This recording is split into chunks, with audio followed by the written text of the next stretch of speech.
This year, I was fortunate enough to travel to Pakistan during the holy month of Ramadan. And one thing I was absolutely set on doing was experiencing a proper Karachi Sehri outing at none other than the famous Hussainabad Food Street. We arrived at the location at around 1 am in the morning. Now, let me paint you a picture. This street is basically flanked by apartment blocks on either end, and the ground or first floors of most of these buildings are packed with restaurants, dhabas and food stalls. It's loud, chaotic, colorful and full of life. Everything you'd expect from a proper Karachi night out. But before we could get to any of the food, we had to find parking. And damn, that turned into an event all on its own. We spent a solid hour stuck in a narrow alleyway, trying every possible space, squeezing through tight corners, dodging pedestrians and motorbikes, all for that one parking spot. But eventually, victory. We found a parking spot, we parked, got out, and finally on foot began our search for the best food you'll ever try. First order of business, Matka Biryani. It's all over the internet, all over social media, and I was hyped. We spotted a restaurant that looked promising. They had Matka Biryani proudly displayed on their signage. The branding was strong, the setup was busy, we were excited. But then came the plot twist. Turns out they were advertising Matka Biryani to pull in customers, but it wasn't even on the menu. Like what? That's criminal behavior. You can't do that to people during Ramadan. But thankfully, the mixed kebab Mandi came in to save the night. A huge platter loaded with grilled meats, rice, flavor and all kinds of aroma that turns heads. Was it Matka Biryani? Of course not. But did it make us forget about it for a while? Definitely. A solid start to the food journey. Now of course, after some heavy mains, it was time for dessert. And let me tell you, hot gulab jamuns with cold rabri, yo, that's a combo I didn't know I needed. Next, we needed a palate cleanser. And what better way to refresh your taste buds than with a proper cup of rich milk tea. The kind that's been brewing, brought to a boil over and over again. Just look at that color, the depth, the creamy texture. This isn't your quick dip and stir kind of tea. This is the real deal.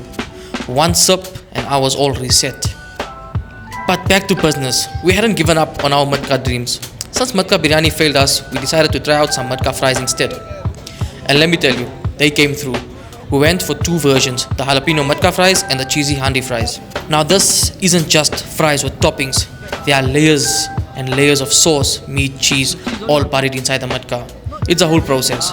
I grabbed a spoonful with jalapeno, chicken and loaded fries in one bite and boom, that hit the spot. While waiting for the handi fries to be ready, we decided to try some deep fried chicken momos. Super crispy, piping hot, like temperature wise hot obviously. But once you take that first bite, the juiciness of the chicken hits you. And that spicy chili sauce next level. A perfect snack to keep us going. Finally, the handi fries arrived. Same drill, layers of meat, sauce, cheese. Let's get a bite with all the ingredients in one go. And just look at that cheese pool. The cheese was cheesing hard. Stretchy, gooey and rich. This dish was worth the wait. It's now 3:30 am and Hussainabad Food Street was still buzzing. The energy was unreal.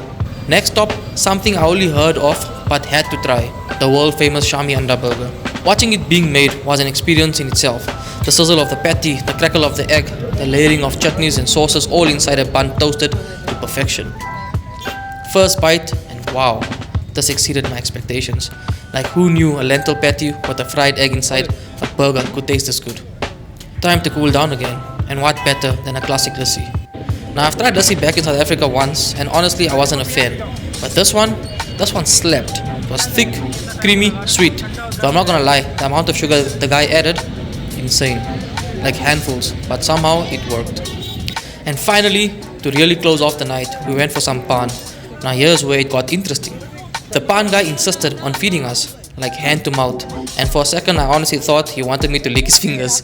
Super sus. But turns out he just wanted to know if I wanted the leftover paan crumbs from his palm. Still sus, but less alarming. Anyway, what a night, from parking madness to biryani betrayal to cheese pools and surprising flavor bombs. Hussainabad Food Street truly delivered a Sehri experience I won't forget. I hope you guys enjoyed this video and see you in the next one.